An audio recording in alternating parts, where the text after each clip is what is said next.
Hello everyone, welcome back to my YouTube channel. Myself Nitesh और आज हम लोग 9th स्टैंडर्ड का थर्ड चैप्टर करंट इलेक्ट्रिसिटी का लेक्चर नंबर 2 कवर करने वाले हैं। इस लेक्चर में लोग क्या पढ़ने वाले हैं, फ्री इलेक्ट्रॉन्स क्या होते हैं और फ्री इलेक्ट्रॉन्स की वजह से कैसे इलेक्ट्रिसिटी फ्लो होती है किसी भी कंडक्टर में, उसको समझेंगे। ठीक है, तो स्टार्ट करते हैं। देखिए, फ्री इलेक्ट्रॉन्स क्या होता है। किसी भी कंडक्टर में बहुत सारे फ्री इलेक्ट्रॉन्स प्रेजेंट होते हैं, लेकिन वो आते कहां से हैं उसको समझते हैं। पहले तो समझते हैं एटम क्या होता है। आपने सुना होगा, ठीक है, एटम क्या होता है, स्मॉलेस्ट इनडिविजिबल पार्टिकल मतलब ऐसा पार्टिकल जिसको मैं आगे और डिवाइड नहीं कर सकता। मान लेते हैं बस इसका एक पीस, इसको मैं डिवाइड करता हूँ ढक्कन को, ठीक है, आपको डिवाइड करूँ तो बहुत छोटा होगा, इतना टाइम होगा कि धीरे धीरे इसको डिवाइड करता होगा तो बहुत छोटा हो जाएगा। इतना मैं डिवाइड कर दूं इसको कि इसको आगे और डिवाइड करना पॉसिबल नहीं होगा, तो उस पार्टिकल को, जिस पार्टिकल को मैं आगे और डिवाइड नहीं कर सकता, उस पार्टिकल को हम लोग क्या बोलते हैं, एटम बोलते हैं। वो दिखता कैसे है, इसके बीच में एक न्यूक्लियस होता है जिसके अराउंड क्या होता है, इलेक्ट्रॉन्स ऐसे ऑर्बिट में ऐसे मोशन करते रहते हैं, रिवॉल्व करते रहते हैं न्यूक्लियस के अराउंड। ठीक है, ये जो सेंटर वाला पार्ट है इसको हम लोग क्या बोलते हैं, न्यूक्लियस बोलते हैं। ठीक है, इसके अंदर क्या प्रेजेंट होता है, प्रोटॉन प्रेजेंट होता है और न्यूट्रॉन प्रेजेंट होता है। ठीक है, प्रोटॉन पॉजिटिव चार्ज होता है, न्यूट्रॉन के पास नो चार्ज, ये कोई चार्ज नहीं होता इसके पास। ठीक है, और इसके अराउंड, इसके अंदर मतलब क्या, प्रोटॉन है और न्यूट्रॉन है, इसके अराउंड इलेक्ट्रॉन्स ऐसे क्या करते हैं, रिवॉल्व करते रहते हैं। 4 5 6 7 8 1। ठीक है, और ये सब क्या है, इलेक्ट्रॉन्स है। होप्स आपको बेसिक लेवल पे इतना सब पता होगा। ठीक है, इलेक्ट्रॉन्स। तो अभी हमको मालूम है कि किसी भी इलेक्ट्रिसिटी कहाँ फ्लो होती है, मेटल्स में ज्यादातर फ्लो होती है। ठीक है, नॉन मेटल्स में जैसे प्लास्टिक, रबर, वुड, ये सब में इलेक्ट्रिसिटी फ्लो नहीं होती। इसका रीजन हम लोग बाद में समझेंगे, पहले समझते हैं इलेक्ट्रिसिटी किस में फ्लो होती है, मेटल्स में फ्लो होती है। तो मान लीजिए मेरे पास एक कोई कॉपर वायर है, मेटालिक वायर है जो हम लोग घर में यूज करते हैं। इसको मैंने क्या किया, जूम करके देख रहा हूँ। ठीक है, अभी जो कॉपर का वायर है, ये बहुत सारे बिलियन नंबर ऑफ एटम्स होंगे इसके अंदर, एन नंबर ऑफ एटम्स होंगे, इसको हम लोग गिन भी नहीं सकते, इतने सारे एटम, बहुत सारे ऐसे एटम्स होंगे। ठीक है, ऐसे एटम्स बहुत सारे होंगे।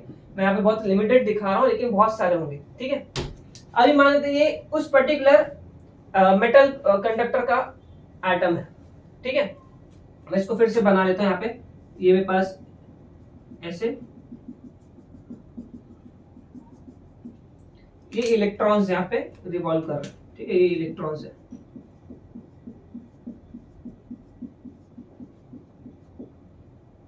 Four, three, 1 and 2। ठीक है, अब देखिए यहाँ पे कौन सा चार्ज है, प्रोटॉन, मतलब उसके पास कौन सा चार्ज होगा, पॉजिटिव चार्ज होगा।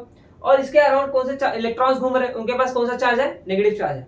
तो पॉजिटिव और नेगेटिव एक दूसरे को हमेशा क्या करते हैं, अट्रैक्ट करते हैं।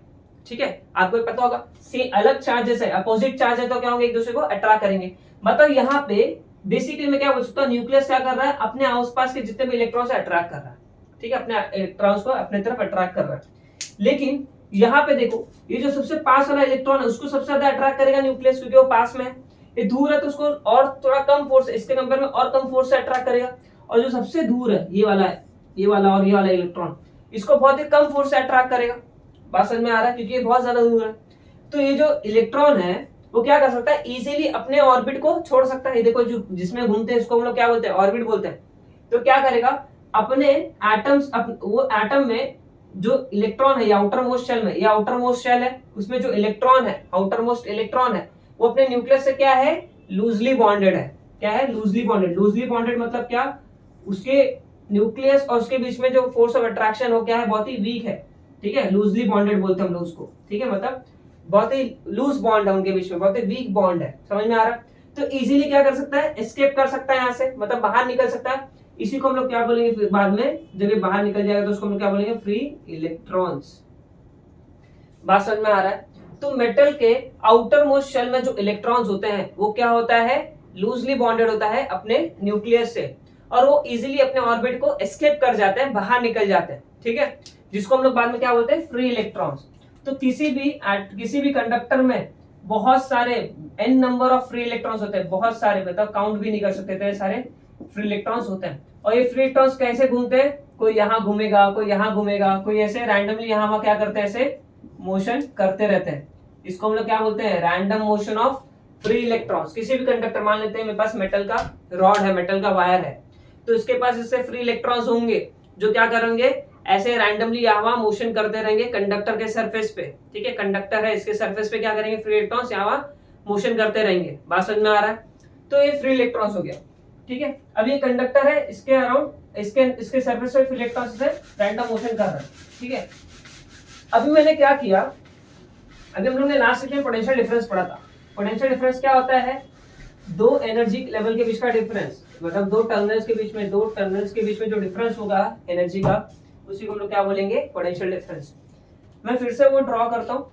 देखो ये मेरे पास मेटल का वायर है, इसके अंदर क्या हो रहा है, इलेक्ट्रॉन ऐसे रैंडमली डायरेक्शन में क्या कर रहे हैं, यहाँ ऐसे मोशन कर रहे हैं।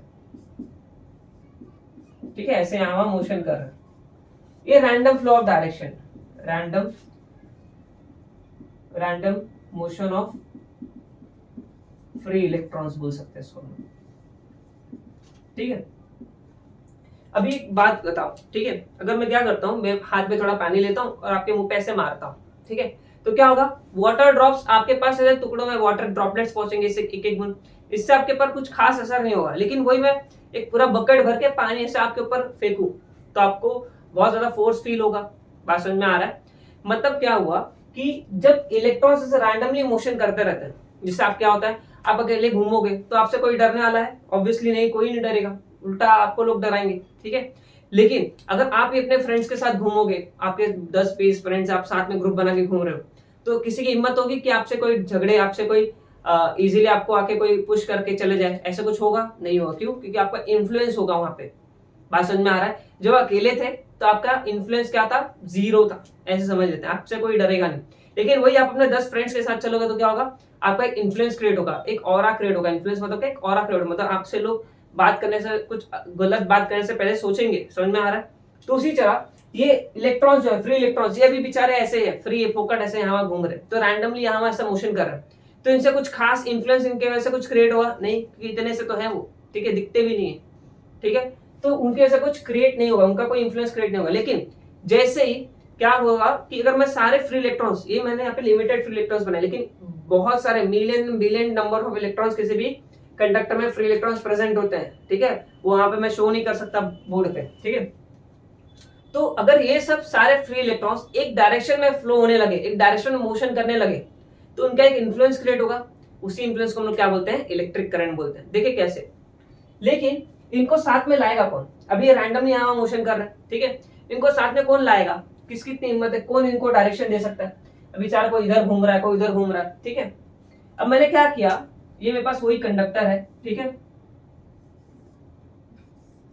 वो कंडक्टर है, और इस कंडक्टर को मैंने क्या किया, इस कंडक्टर को मैंने क्या किया, बैटरी लगा दिया। ठीक है, बैटरी या फिर सेल बोल सकते हैं हम लोग। ठीक है, ये मेरे पास सेल या फिर बैटरी बोलो। देखिए बैटरी का जो ये वाला साइड होता है, जहां पे ऐसा ऐसा बाहर निकला होता है, इसको हम लोग बोलते हैं पॉजिटिव साइड, और ये वाला नेगेटिव साइड होता है। ठीक है, और मैंने इसको ऐसे कनेक्ट कर दिया। तो अभी हम लोग ने क्या पढ़ा था लास्ट लेक्चर में पोटेंशियल डिफरेंस में, इलेक्ट्रॉन्स जो होते हैं, इलेक्ट्रॉन्स जैसे इलेक्ट्रॉन्स, वो नेगेटिव टर्मिनल से पॉजिटिव टर्मिनल की तरफ जाते हैं, है ना? तो यहां से नेगेटिव टर्मिनल से पॉजिटिव टर्मिनल तक डायरेक्ट जंप तो नहीं कर सकता, वो क्या करेगा, ऐसे घूम के जाएगा और यहां से निकल के आएगा। बात समझ में आ रहा है? तो जो इलेक्ट्रॉन है ये ऐसे जाएगा। बात समझ में आ रहा है? और इसके सारे फ्री इलेक्ट्रॉन्स जो होंगे वो क्या होंगे, पॉजिटिव की तरफ अट्रैक्ट होने लगेंगे। समझ में आ रहा है? पहले इलेक्ट्रॉन्स, फ्री इलेक्ट्रॉन्स कैसे घूम रहे थे, ऐसे रैंडमली यहाँ कैसे भी मोशन कर रहे थे। लेकिन जैसे ही मैंने बैटरी अटैच किया, तो क्या हुआ, सारे फ्री इलेक्ट्रॉन्स एक पर्टिकुलर डायरेक्शन में, क्यों, यहां से नेगेटिव वाला साइड इलेक्ट्रॉन्स को इधर आने नहीं देता, क्योंकि ये रिपल करता है, ये भी कंडक्टर है, तो इलेक्ट्रॉन्स इधर भी आ सकते हैं। तो सारे इलेक्ट्रॉन्स इधर आएंगे तो क्या होगा, ये नेगेटिव वाला टर्मिनल उसको धक्का देगा, क्योंकि क्या सेम चार्जेस है। और लेकिन इधर जाएंगे तो क्या करेगा, ये इसको अट्रैक्ट करेगा, क्योंकि अपोजिट चार्ज है। लॉजिक समझो जरा। तो क्या होगा, ये जो फ्री इलेक्ट्रॉन्स है ये कहां जाएंगे, फिर ऐसे नेगेटिव से यहाँ पे पॉजिटिव की तरफ जाने लगेंगे। बात समझ में आ रहा है? ठीक है, यहाँ पे तो आपको मैं एक इलेक्ट्रॉन दिख रहा हूँ, सारे इलेक्ट्रॉन्स ऐसे number of millions of billions of electrons क्या करेंगे, ऐसे फ्री इलेक्ट्रॉन्स ऐसे करने लगेंगे। और इसी फ्लो ऑफ इलेक्ट्रॉन्स को ही हम लोग क्या बोलते हैं, अभी देखिए पहले क्या था, रैंडम मोशन। जब इलेक्ट्रॉन्स ऐसा रैंडमली मूव करते हैं उसको हम लोग फ्लो नहीं बोलते, जब इलेक्ट्रॉन्स एक पर्टिकुलर डायरेक्शन में मूव करने लगे तो उसको हम लोग क्या बोलते हैं, फ्लो ऑफ इलेक्ट्रॉन्स। इसको हम लोग क्या बोलेंगे अभी, flow of free electrons in a particular direction. बात समझ में आ रहा है, ठीक है। तो ये फ्लो ऑफ इलेक्ट्रॉन्स को ही हम लोग क्या बोलते हैं, electric current. Electric current, current का मतलब बेसिकली क्या होता है, फ्लो। तो इलेक्ट्रिक का फ्लो, इलेक्ट्रिसिटी का फ्लो, बात समझ में आ रहा है, ठीक है। तो इलेक्ट्रिसिटी कैसे फ्लो हो रहा है, बिकॉज ऑफ दी बैटरी। ये क्या है, बैटरी है, फिर हम लोग क्या बोल सकते हैं इसको, सेल, ठीक है। अगर एक सिंगल पेंसिल सेल आप यूज करते हो उसको हम लोग सेल बोलते हैं। अगर बैटरी मतलब क्या, एक सेल, अगर एक सेल से और एक और सेल मैंने ऐड किया और नंबर ऑफ सेल्स ऐड किया तो हम लोग उसको क्या बोलेंगे, बैटरी बोलेंगे। तो सेल की वजह से क्या हुआ, इलेक्ट्रॉन्स फ्लो हुए। बट यहाँ पे एक चीज बताओ, ये बैटरी ने एक्चुअली करंट प्रोड्यूस किया क्या, नहीं। इस हमको ऐसा लगता है कि बैटरी क्या करता है, करंट प्रोड्यूस करता है, बट एक्चुअल में बैटरी क्या क्रिएट करता है, पोटेंशियल डिफरेंस क्रिएट करता है, creates potential difference in a circuit. Circuit में क्या करता है, पोटेंशियल डिफरेंस क्रिएट करता है। पोटेंशियल डिफरेंस कौन क्रिएट करता है, बैटरी। और बैटरी के पोटेंशियल डिफरेंस क्रिएट करने से इलेक्ट्रॉन्स क्या करते हैं, फ्री इलेक्ट्रॉन्स कैसे करते हैं, एक प्रॉपर डायरेक्शन में क्या करते हैं, मोशन करने लगते हैं, जिसकी वजह से क्या प्रोड्यूस होता है, इलेक्ट्रिक करंट। तो इलेक्ट्रिक करंट का डेफिनेशन में क्या लिख सकता हूं, इलेक्ट्रिक करंट, ठीक है। इसको मैं रफ करता हूं, फिर हम लोग लिखते हैं। देखो यहाँ पे मैंने बैटरी का तो ऐसे बनाया, बट एक्चुअली बैटरी हम लोग ऐसे बनाते हैं। देखो यहाँ पे बैटरी हम लोग ऐसे, ये मेरा सेल है, इसको हम लोग क्या बोलेंगे, सेल। ये छोटा लाइन है, इसको हम लोग नेगेटिव चार्ज नेगेटिव टर्मिनल बोलते हैं। इसको हम लोग बड़े वाले को पॉजिटिव पॉइंट बोलते हैं, पॉजिटिव टर्मिनल। अगर मैं बैटरी बनाऊंगा तो क्या होगा, और सेल ऐड करते जाऊंगा तो क्या हो जाएगा, एक सेल, दो सेल। अगर मैं नंबर ऑफ सेल्स ऐड करते जाऊं फिर दो सेल भी रहेगा तो भी हम लोग क्या बोलेंगे, इसको बैटरी बोलेंगे। और अगेन छोटा वाला डंडा नेगेटिव टर्मिनल, बड़ा वाला डंडा पॉजिटिव टर्मिनल। तो इलेक्ट्रॉन्स कहां से कहां फ्लो होंगे, नेगेटिव टू पॉजिटिव। ये आपको याद रखना है, इलेक्ट्रॉन्स कहां से कहां फ्लो होते हैं, नेगेटिव टू पॉजिटिव। अभी हम लोग इलेक्ट्रिक करंट समझते हैं।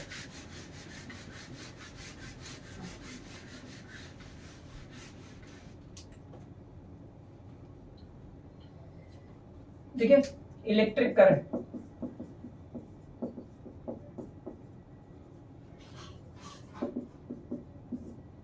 ठीक है। मैंने क्या बोला, इलेक्ट्रिसिटी क्या होता है, rate of flow of charges. यहाँ पे चार्जेस मतलब मैं किसकी बात कर रहा हूँ, इलेक्ट्रॉन्स की बात कर रहा हूँ। Rate of flow of electrons बोल सकते हैं, या फिर rate of flow of charges, ठीक है। तो जो मैंने डायग्राम बनाया था, ये जो कितना, अभी देखिए यहाँ पे फिर से बनाना पड़ेगा मुझे।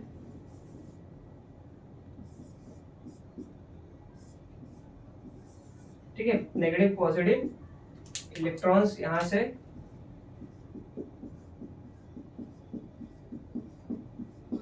इलेक्ट्रॉन यहां से यहां पे ऐसे फ्लो होगा, ठीक है, इन दिस डायरेक्शन। बात समझ में आ रहा है। तो मैं क्या बोला, रेट ऑफ फ्लो, रेट मतलब क्या, हम लोग यहाँ पे टाइम के साथ कंपेयर कर रहे हैं, किसको, चार्ज को, ठीक है। मतलब मैं क्या बोलता हूँ कि मतलब कितने टाइम में कितना चार्ज, कितना इलेक्ट्रॉन फ्लो हो रहा है, उसको हम लोग क्या बोलते हैं, इलेक्ट्रिक करंट। तो यहाँ पे करंट को हम लोग किससे रिप्रेजेंट करते हैं, आई से, ठीक है। अगर मैं इसका फॉर्मूला बनाऊं, रेट वर्ड बोला तो यहाँ पे किसके साथ कंपेयर कर रहे हो, टाइम के साथ कंपेयर करें तो डिवाइड बाय टाइम। कंपेयर मतलब टाइम मतलब क्या, डिवाइड बाय टाइम, ठीक है। किसको, चार्जेस को। तो चार्ज मतलब मैं इस पॉइंट से लेके इस पॉइंट तक, मतलब यहाँ पे मानते हैं कुछ टाइम में देख रहा हूँ, कितने टाइम में कितना चार्ज फ्लो हुआ, कितने टाइम में कितना चार्ज फ्लो हुआ, उसको हम लोग क्या बोलते हैं, करंट बोलते हैं। तो यहाँ पे क्या होगा, चार्ज अपॉन टाइम, ठीक है। ये क्या है, इलेक्ट्रिक करंट, इलेक्ट्रिक करंट, इसको हम लोग क्या बोलते हैं, चार्ज अपॉन टाइम, ठीक है। तो इलेक्ट्रिक करंट को हम लोग किससे रिप्रेजेंट करते हैं, आई से। चार्ज को हम लोग किससे रिप्रेजेंट करते थे, क्यू से। टाइम को टी से। तो इनके पास करंट का फॉर्मूला क्या हो गया, क्यू अपॉन टी। अच्छा, यहाँ पे चार्ज का ऐसा यूनिट क्या होता है, कूलम होता है, ऑलरेडी हम लोग ने पढ़ा है, ठीक है। टाइम का ऐसा यूनिट क्या होता है, सेकेंड होता है, ठीक है। तो ऐसा यूनिट ऑफ करंट क्या हो जाएगा, ऐसा यूनिट ऑफ करंट क्या होगा, क्या होगा, ये कूलम अपॉन सेकेंड होगा। और कूलम पर सेकेंड को ही हम लोग क्या बोलते हैं, कूलम पर सेकेंड को हम लोग क्या बोलते हैं, एम्पियर। इसको हम लोग ए से डिनोट करते हैं। तो करंट का ऐसा यूनिट क्या है, एम्पियर। बहुत अच्छे से याद रखना है, करंट का ऐसा यूनिट क्या होता है, एम्पियर होता है, ठीक है। तो अगर मान लेते कोई सर्किट है, बल्ब मैंने यहाँ पे लगा दिया, ठीक है, ऐसे बल्ब बना देता हूँ,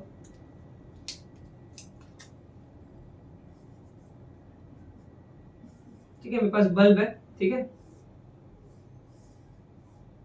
ये मेरे पास बैटरी है, अब देखिए ये क्या है मेरा पॉजिटिव टर्मिनल है, ये क्या है मेरा नेगेटिव टर्मिनल है। तो इलेक्ट्रॉन्स कहां से कहां फ्लो होते हैं, नेगेटिव टू पॉजिटिव, बट यहाँ पे हम लोग कभी भी जब करंट का डायरेक्शन शो करेंगे वो कहां से कहां शो करेंगे, पॉजिटिव टू नेगेटिव टर्मिनल, आए positive to negative terminal show करेंगे, ठीक है। इसको हम लोग क्या बोलते हैं, कन्वेंशनल डायरेक्शन ऑफ करंट, क्या बोलते हैं, कन्वेंशनल डायरेक्शन ऑफ करंट, ठीक है। तो कभी भी करंट का डायरेक्शन लोग कैसे शो करेंगे, पॉजिटिव टू नेगेटिव टर्मिनल, ठीक है। और जैसे ही करंट फ्लो होगा तो क्या होगा, यहाँ पे हमारा बल्ब ग्लो कर जाएगा, समझ में आ रहा है। तो इसी चीज को हम लोग क्या बोलते हैं, इलेक्ट्रिक करंट। और हमको देखो पता होना चाहिए कि इलेक्ट्रिसिटी का एक्चुअल डायरेक्शन क्या होता है, नेगेटिव टू पॉजिटिव। इलेक्ट्रिसिटी कौन प्रोड्यूस कर रहा है, फ्लो ऑफ इलेक्ट्रॉन्स। तो फ्लो इलेक्ट्रॉन्स का फ्लो कहां से कहां होता है, negative terminal to positive terminal, ये हमको पता होना चाहिए।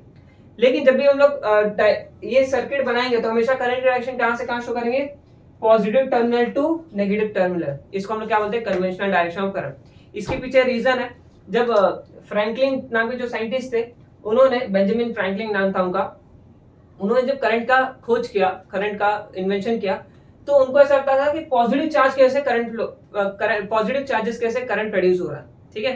तो पॉजिटिव चार्ज कहां से कहां फ्लो होता है, पॉजिटिव टू नेगेटिव, जो कि करेक्ट था। लेकिन बाद में क्या हुआ, जो हमारे एक नए साइंटिस्ट आए, उनका नाम मुझे याद नहीं आ रहा है, ठीक है।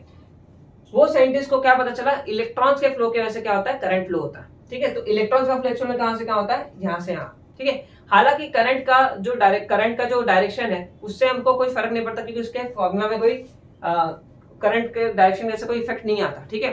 तो बहुत सालों बाद, एक्चुअली फ्रैंकलिन के बाद क्या हुआ, बहुत सालों बाद ये इन्वेंशन हुआ कि इलेक्ट्रिक करंट इलेक्ट्रॉन के फ्लो की वजह से प्रोड्यूस होता है। और तब तक बहुत सारे बुक्स में, बहुत सारे पब्लिकेशंस में सर्किट डायग्राम में हमेशा पॉजिटिव टू नेगेटिव दिखाया गया, तो इसको चेंज नहीं किया गया क्योंकि इसके वजह से कोई खास इंपैक्ट नहीं आया था, ठीक है। खाली हमको बस ओरिजिनल पता चला कि इलेक्ट्रॉन्स का फ्लो नेगेटिव टू पॉजिटिव होता है। एक्चुअल डायरेक्शन ऑफ करंट क्या होता है, नेगेटिव टू पॉजिटिव, लेकिन हम लोग दिखाते कैसे, positive to negative, because Franklin ने बताया था और उसकी वजह से हम लोगों ने इसको चेंज नहीं किया और उसको एक नया टॉपिक दे दिया, कन्वेंशनल डायरेक्शन ऑफ करंट, ठीक है।